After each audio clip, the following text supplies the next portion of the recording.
My name is David Vance, I'm 45, and I destroyed 2 lives with the help of my golden retriever. Some might call it justice. I call it Tuesday. 20 years at Axiom Technologies had built me a life most men would envy. Executive Vice President of Strategic Development, the kind of title that came with stock options, a corner office, and the constant weight of other people's expectations. I'd climbed every rung of that corporate ladder, survived 3 CEOs and countless restructurings, built something I could be proud of. Something stable. Jessica and I met in college. She was studying art history while I was grinding through business school.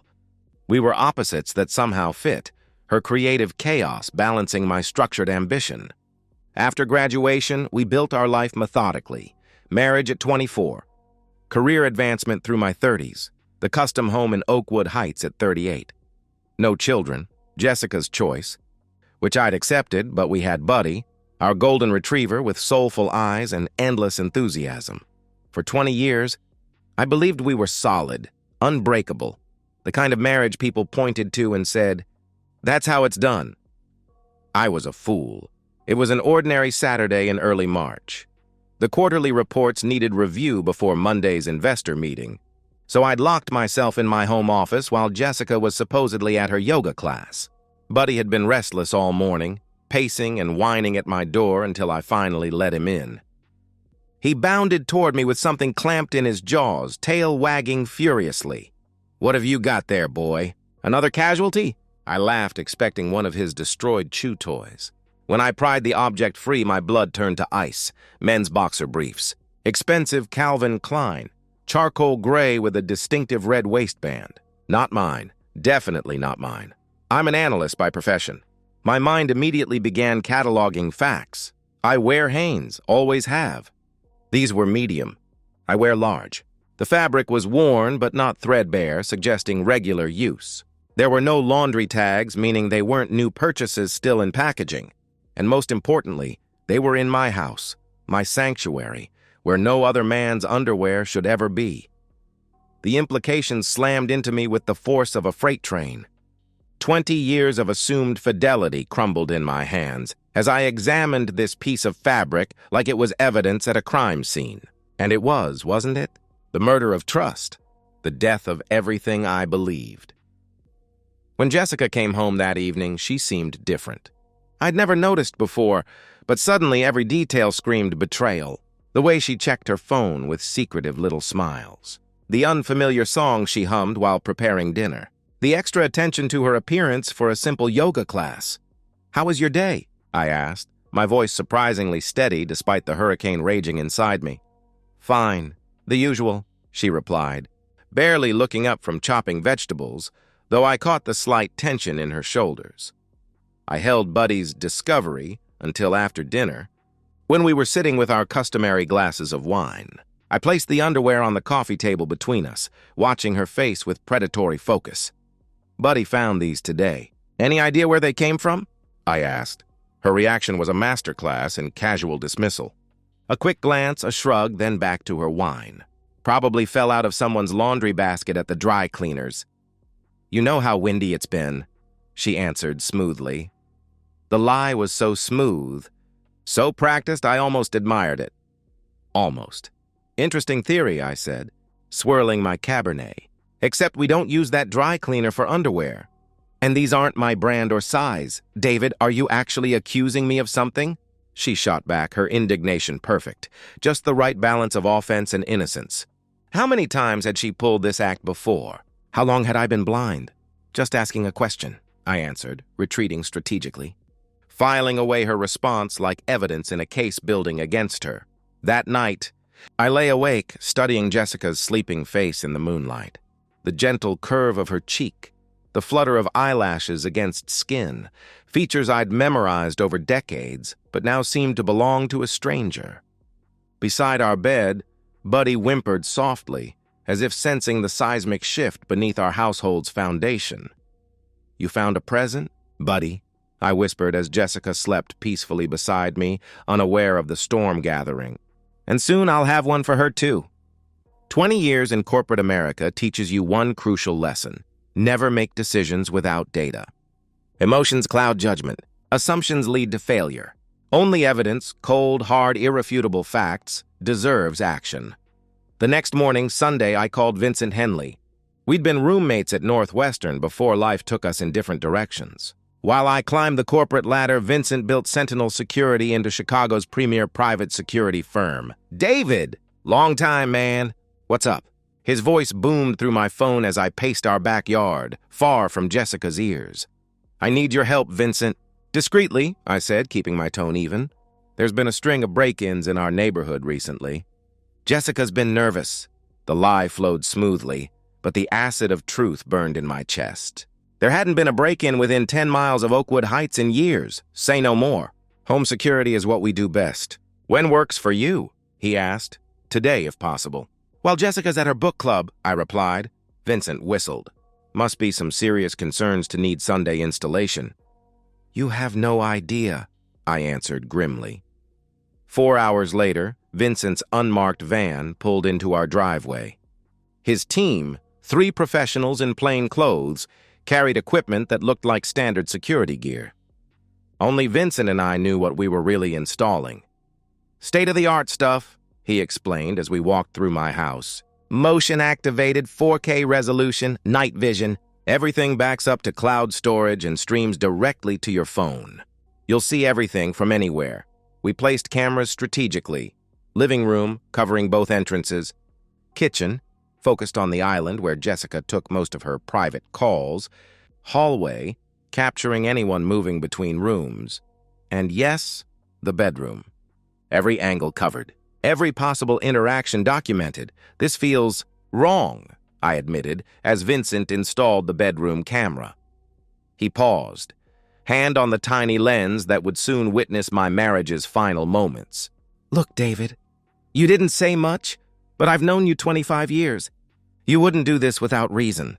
He squeezed my shoulder.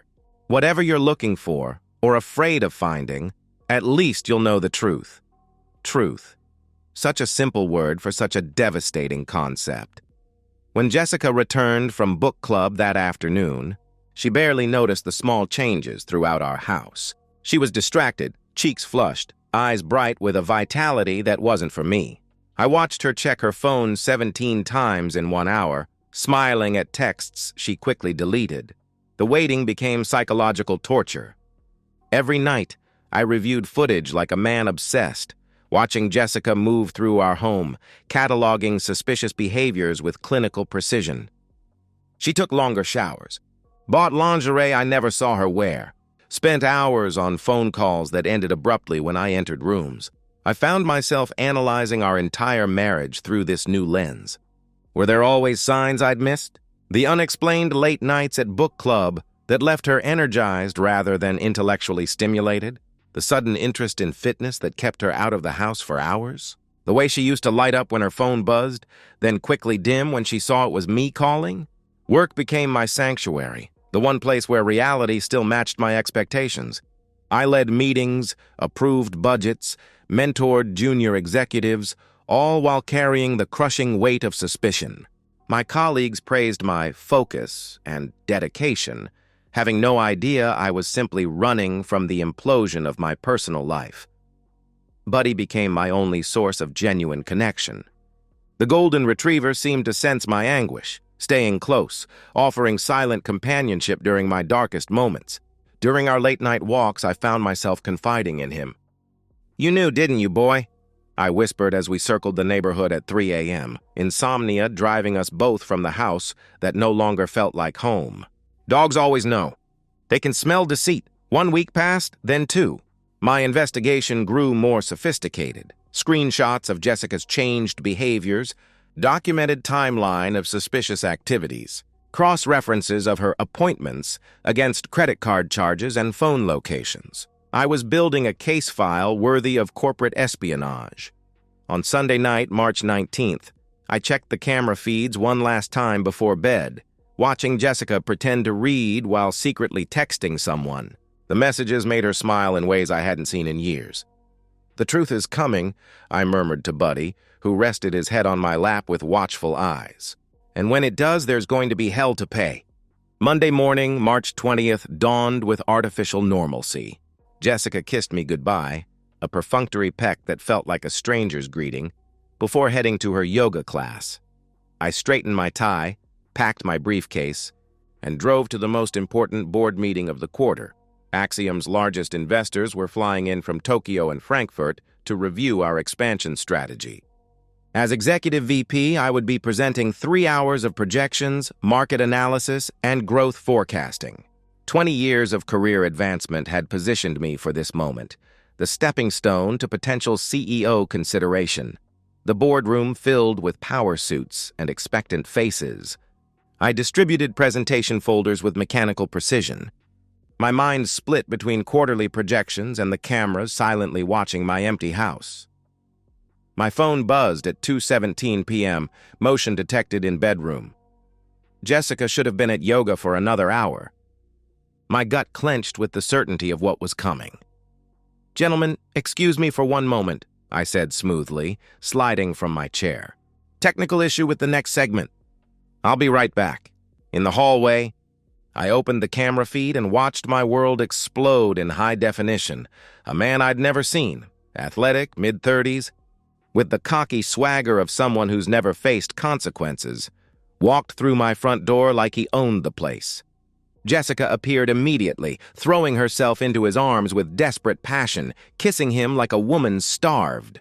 The intimacy was devastating. This wasn't a one-time mistake, but practiced familiarity. "Ryan?" She breathed his name with reverence as he pressed her against the wall I'd painted myself 3 years ago. "I've missed you so much." "It's only been 2 days," he laughed, his hands already working at her clothing. My fingers moved automatically, taking screenshots, saving footage to multiple cloud accounts, documenting timestamps. The executive in me processed information while the husband in me died in slow motion. They moved from the hallway to the kitchen, where he lifted her onto the island counter where I'd eaten breakfast for 10 years. Their urgency was animal, their familiarity obscene. They knew each other's bodies, shared inside jokes, moved together like long-term lovers. When they disappeared into my bedroom, my sanctuary, my private space, I forced myself to keep watching. This wasn't just infidelity. It was evidence for total warfare. "Mr. Vance, we're ready for your presentation," my assistant said, appearing beside me with a concerned face. "Are you all right?" "You look pale." "Never better," I answered, sliding my phone into my pocket while my marriage continued to die in high definition. For the next 3 hours, I performed the greatest presentation of my career. I discussed profit margins with unwavering confidence while watching my wife betray 20 years of trust in real time. I answered complex questions about market penetration while she allowed another man to penetrate her on sheets I'd purchased. I received a standing ovation for my unflappable demeanor and strategic vision while my personal life imploded in my pocket. The affair continued for precisely 3 hours and 17 minutes. I watched every moment, memorizing every detail, every touch, every intimate act that drove nails into Jessica's coffin. The depth of deception was breathtaking. They shared a language of intimacy developed over what must have been months, if not years. When the stranger, Ryan, finally left, I drove home with supernatural calm. The analytical part of my brain had already moved past shock and into strategic planning. By the time I turned into our driveway, the destruction blueprint was fully formed in my mind. Buddy greeted me at the door with unusual intensity, sensing the seismic shift about to occur. Jessica bounced into the kitchen, practically glowing, preparing dinner with suspicious enthusiasm. "How was your big meeting, honey?" she asked, the innocent act so perfectly performed it was almost admirable. I studied her with new clarity. Flushed cheeks, bright eyes, the satisfied posture of a woman who'd been thoroughly pleased by another man in my bed just hours earlier. "Productive?" I replied, accepting the glass of wine she offered. "Very productive." As Jessica chatted about her boring day at yoga, I watched her with predatory calm. The hunter observing prey that had no idea it was already dead. "Enjoy these last few moments of happiness, sweetheart," I thought, smiling as she described a fictional yoga instructor's instructions. "Tomorrow your world ends. Corporate takeovers require meticulous planning, and so does perfect revenge. I spent Monday night and all of Tuesday gathering intelligence and preparing my attack. First, the legal front. I met with Stanley Lieberman, Chicago's most vicious divorce attorney, known for leaving opposing spouses financially eviscerated. I brought a USB drive containing selected highlights of Jessica's betrayal. "Jesus Christ," Stanley muttered, watching 10 seconds of footage before pausing. "This is comprehensive." "I'm thorough," I replied, clearly. He removed his glasses. "With this evidence and your prenuptial agreement, she gets nothing. Not the house, not alimony, not even her jewelry. The infidelity clause is ironclad." "Good. Now tell me about assault charges," I said. Stanley's eyebrows rose. "Hypothetically speaking?" "Hypothetically," I confirmed. "Hypothetically, if you caught an intruder in your home and used reasonable force to remove them, that's self-defense. Especially with video evidence showing the intruder entered without your permission," he explained. Second, intelligence gathering. Ryan Mitchell, 34, married personal trainer who specialized in private yoga sessions for wealthy wives.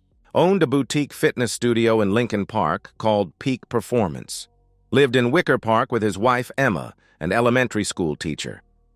Their mortgage was underwater. His business was leveraged to the hilt. He had everything to lose. Third, technological preparation. I had Vincent upgrade our system with audio capabilities and multiple backup protocols. "Whatever you're planning," he warned, "be careful. Revenge doesn't heal wounds." "I'm not looking for healing," I told him. "I'm looking for justice." Wednesday arrived like clockwork. I left for work as usual, but returned to park 3 blocks away at 1:45 p.m. Through my phone, I watched Ryan enter my house at his usual time. Jessica greeted him with champagne, a special occasion apparently. "To our future," she toasted, eyes bright with possibilities that would never materialize. "Just a few more weeks," Ryan agreed. "Once David's promotion comes through, you ask for the divorce, take half his assets, and we're free." Their words crystallized my resolve into diamond hardness. This wasn't just betrayal. It was calculated exploitation. I watched them move to the bedroom, then walked to my front door. The garage closed behind me with mechanical finality. I selected my Louisville Slugger from the garage, the aluminum bat singing softly as I took practice swings. Buddy appeared, sensing something primal about to happen. His eyes held no judgment, only loyalty. "Stay close, boy," I whispered. "You're about to help serve justice." I moved through my own house like an invader, hearing their voices grow louder as I approached the bedroom. Jessica's familiar moans, Ryan's grunting encouragement, sounds that should have wounded me but now only fueled my purpose. The bedroom door exploded open under my shoulder. Jessica and Ryan froze mid-embrace, naked and vulnerable on my Egyptian cotton sheets. The tableau was almost artistic in its shock value, their expressions transforming from ecstasy to terror in a single heartbeat. I didn't yell, didn't scream. My voice carried the ice-cold authority I used in boardroom confrontations. "Hello, Jessica, Ryan." The bat dangled casually from my hand, but my eyes promised violence. Ryan scrambled for clothes, pathetic and exposed. "Look, man, I can explain," he stammered. My laugh cut him off. "Explain? You're with my wife in my bed, wearing your little Calvin Klein underwear that my dog found. What's to explain?" Jessica pulled sheets around herself, tears already flowing. "David, please, this isn't—" she started. "Isn't what? Isn't what it looks like?" "There are cameras in this room, Jessica. I've been watching you for weeks." "Planning this moment while you plan to divorce me and take half my assets," I interrupted. Her face collapsed as her scheme unraveled. "Yes, I heard that too." Ryan had managed to pull on his pants and was edging toward the door. "Listen, we can work this out like men," he pleaded. I looked at Buddy and spoke the command we'd practiced. "Get him." "Boy." The golden retriever lunged forward, not viciously but playfully aggressive, nipping at Ryan's bare legs, driving him backward with startled yelps. As Ryan stumbled against the dresser, I stepped forward and swung. The aluminum bat connected with his ribs with a satisfying thud. Not hard enough to kill, but enough to announce my intentions. Ryan doubled over, gasping. "That's for entering my house without permission," I said. Another swing caught his shoulder. "That's for f***ing my wife." A final blow to his knee sent him crashing to the floor. "And that's for thinking you'd take half my money. Please, man, please stop," Ryan begged, blood trickling from his mouth. "I'll never see her again. I swear." "You're right about that," I replied, stepping back and gesturing toward the door with the bat. "Now get the hell out of my house before I decide you deserve worse." Ryan limped out, half-dressed, clutching his ribs, leaving a trail of blood drops on my hardwood floors. Buddy followed him to the door, growling whenever Ryan slowed. Jessica remained frozen on the bed, her makeup streaked with tears, her body trembling. "David," she whispered, "we need to talk about this." It wasn't serious. "I made a mistake." "A mistake is forgetting an anniversary, Jessica." "This was a calculated betrayal," I interrupted, turning the bat in my hands. "Pack what you can carry." "You have 30 minutes to get out of my house." "What? You can't just throw me out!" "This is my home, too," she protested. "Actually, I can. The house is in my name. The mortgage is in my name. And according to our prenup, which I've already reviewed with Stanley Lieberman, your infidelity voids any claim you had to joint property," I explained. I checked my watch. 29 minutes now. She scrambled from the bed, panic replacing tears. "Where am I supposed to go?" she asked desperately. "I don't care. Your parents' house. Your yoga instructor's place. Hell, sleep in your car. Just be gone when I get back," I answered coldly. "Get back from where?" she demanded. I smiled without warmth. "I have a few more errands to run for our special." "Wednesday." The siren started wailing in the distance as I walked out. Ryan apparently called 911. Perfect. I sat calmly on my front steps with Buddy beside me, bat resting across my knees. When the police cruisers pulled up, I raised my hand slowly. "Officers," I said calmly. "I'm David Vance. This is my house. I defended it against trespassers. I have video evidence you're going to want to see. But my revenge was just beginning. While the police took my statement, my laptop was executing the final phase of destruction. The video footage, carefully edited to show the affair without the assault, was being delivered to multiple destinations. Ryan's wife, Emma, his business partners, Jessica's parents, our entire social circle, and most devastatingly, the board members whose respect I'd earned over 20 years. The accompanying message was simple. This is who they truly are. Judge accordingly. As I explained to the officers with Buddy sitting loyally by my side, yes, I defended my home against a trespasser. Yes, I have video evidence. And yes, by tomorrow, their lives as they knew them will be completely destroyed. 1 year later, I survey my conquered battlefield with cold satisfaction, stroking Buddy's graying muzzle as we sit on the deck of my new lakefront property. The divorce was a massacre, just as Stanley predicted. Jessica got nothing. The prenup held firm. The video evidence was airtight, and her adultery voided any sympathy from the judge. She tried playing victim, claiming emotional neglect, but the footage of her champagne toast to taking half my assets destroyed her credibility. Her parents, conservative, Midwesterners who had always treated me like a son, were mortified by their daughter's behavior. They maintained their relationship with me while cutting financial support for Jessica. "We didn't raise her to be this person," her father told me over scotch last Christmas. "We don't recognize who she's become." Ryan's destruction was even more complete. His wife divorced him within a week of receiving the video, taking their house and getting full custody of their children. The assault charges against me were dropped when the security footage showed him trespassing and my attack as justified defense of property. His business partners, disgusted by his behavior, forced him to sell his shares at a catastrophic loss. The fitness studio closed 6 months later, his reputation in Chicago permanently tarnished by social media exposure. According to mutual acquaintances, he now works at a big-box gym in Indianapolis, making barely above minimum wage, his dreams of fitness empire glory shattered beyond repair. Jessica fared little better. With no degree or marketable skills beyond her artistic hobbies, she works retail at a mall boutique, living in a studio apartment on the city's west side. Her comfortable life of luxury and leisure vaporized overnight. She tried reaching out once, a tearful voicemail begging for closure. I blocked her number instantly. Some books deserve to remain closed. Professionally, my star continued to rise. The board members who received my evidence responded not with condemnation, but with increased respect.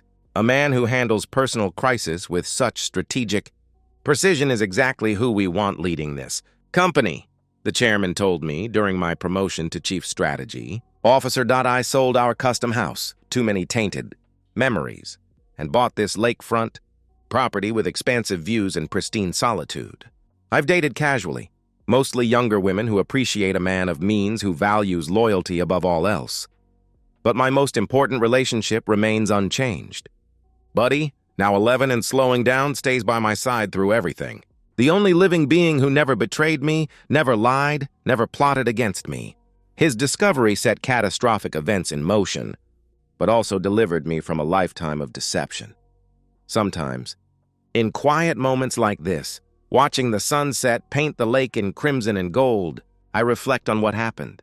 Was my revenge excessive? Perhaps. Did Jessica and Ryan deserve the total destruction I rained upon them? Absolutely. Sitting in my new home office, watching Buddy sleep peacefully at my feet, I allow myself a satisfied smile. Technology is very good, boy, I whisper, raising my whiskey in silent toast. But revenge?